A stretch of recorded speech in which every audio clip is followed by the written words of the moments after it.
अल्लाहुम्मा सल्लि अला सय्यिदिना व मौलाना मुहम्मदिन। हजरत इमाम अबू यूसुफ रहमतुल्लाहि अलैह, इमाम अबू हनीफा के शागिर्द,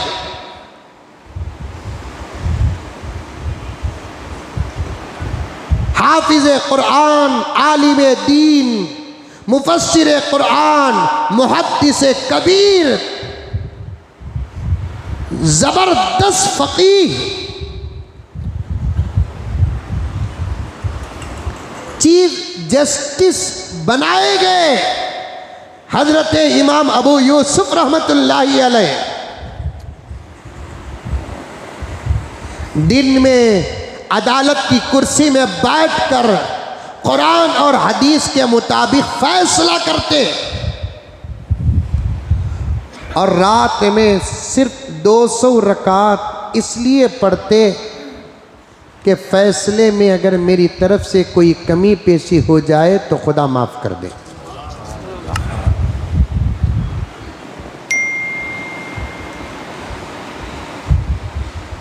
नाइन्टी टू 95% रिश्वतों से पाक जमाना था वो। ऐसा नहीं कि रिश्वत नहीं थी, कत्ल नहीं था, शराब नहीं थी, सूद नहीं था, जुआ नहीं था बहुत कम, 2-4-5%, 2-4-5%। 95% तक़वे का दौर था वो, खौफ खुदा का दौर था वो, इश्क़ रसूल का दौर था वो, सच्ची खुदा के रसूल से मोहब्बत का ज़माना था वो, शर्म का ज़माना था, हया का ज़माना था, पर्दे का ज़माना था वो। फैसले सूरतों के मुताबिक नहीं, फैसले कुरान के मुताबिक होते, फैसले हसब नसब के मुताबिक नहीं, फैसले हदीस के मुताबिक होते, फैसले ताकत, ज़ौक़ और कमज़ोरी के मुताबिक नहीं होते, फैसले इस्लाम के मुताबिक होते थे। इस्लामी फैसलों को देखकर उस दौर में गैर मुस्लिम भी अपने मसाइल लेकर इस्लामी अदालतों के दरवाजे खटखटाते थे। आ रही है बात समझ में?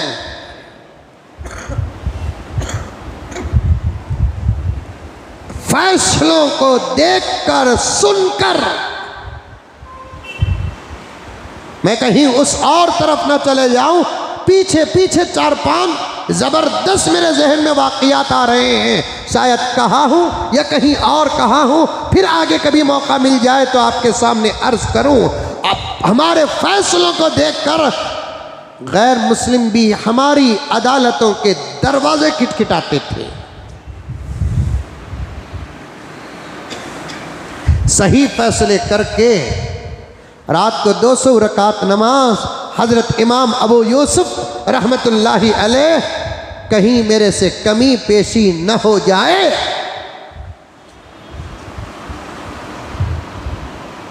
एक मर्तबा हज़रत इमाम अबू यूसुफ, तवज्जो से सुनो, इमाम अबू यूसुफ रहमतुल्लाहि अलैह फैसला करते हैं दो फरीक के दरमियान,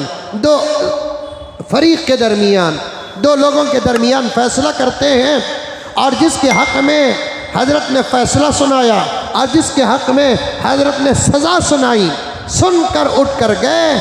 जिनके हक़ में सज़ा हज़रत ने सुनाई उनको कुतवाल आए, जल्लाद आए, पकड़ कर कोड़े लगाने के लिए लेकर गए। और अदालत से बाहर होते होते एक जिसके हक़ में हज़रत ने फ़ैसला सुनाया, वो जाते जाते दरवाजे तक पहुँचा। हज़रत ने जल्लाद को बुलाया, कहा कि इसे भी 10 कोड़े मारो। समझ में आ रहा वाक़या? एक तरफ महबूब और एक तरफ बादशाह, दोनों के दरमियान में झगड़ा कुछ हुआ था। अब हजरत ने फैसला सुनाया इनके हक में कि इनको कोड़े मारे जाए, ये नाहक है। महबूब हक पर है, अब महबूब दरवाजे तक पहुँचे, जल्लाद को हुक्म मिला काज़ीउल क़ुज़ा हज़रत इमाम अबू यूसुफ रहमतुल्लाह अलैह की तरफ से इसे भी 10 कोड़े मारे। हमने परेशान हो गया, मेरी क्या गलती, फैसला तो सुना दिया गया, लिख दिया गया, दस्तखत डाल दी गई, मजलिस बर्खास्त हो गई, फिर क्यों कोड़े मारे? वो भी 10 कोड़े मारने का हुक्म दिया गया। उन्हें पूछा हजरत मैं क्या करे हजरत, पहले कोड़े खा बाद में आ। कोड़े खाकर जल्लाद लेकर आया तो हजरत ने फरमाया मैं तुझे कोड़े इसलिए मारा कि तू जाते जाते एक मर्तबा मुझे पलट कर जो मुस्कुराया, ये भी रिश्वत में दाखिल है।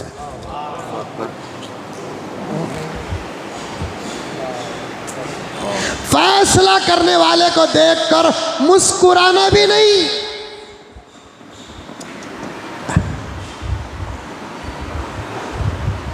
मेरे पास तो किताब ही मौजूद है हाजी साहब, इतनी ज़बरदस्त किताब, हमारे काजियों के और हाकिमों के बेहतरीन फैसलों को जमा की हुई किताब मौजूद है।